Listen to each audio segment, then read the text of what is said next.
When you load up Zygor Guides 4.0 for the first time, the first thing you'll see is the all-new configuration wizard. This will let you quickly set up the guide how you like it, choosing things like where you'd like the guide positioned on your screen and what sort of features you'd like turned on by default. You can choose to skip the configuration entirely or use Zygor's recommended settings for the most optimum guide experience. Once you've completed the setup, the guide will magically appear on screen. At this point, you can choose to run through a short tutorial which will help you understand how to use the Zygor Guides user interface. This is extremely useful for new users. If you've used Zygor Guides before, you've probably noticed the fresh new modern design of the guide viewer. This is the new default theme in 4.0 called Stealth.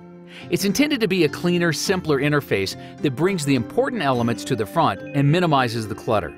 It carries over many of the things that worked in our previous Midnight theme with a couple key changes. The arrow has been improved from its earlier flat gray design to a gorgeous, fully rendered 3D model. We've also added an all-new progress bar to the bottom of the guide viewer. This works as a visual indicator of your completed progress through the current guide. By clicking the bar, you can switch between two modes of tracking progress.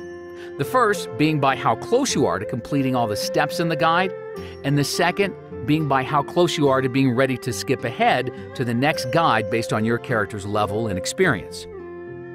Last but not least, we performed a complete overhaul of the guide menu. The home screen will now give you an at-a-glance view of your most recently used guides, allowing you to quickly jump back to where you last left off across multiple guide types. Zygor Guides 4.0, the next evolution.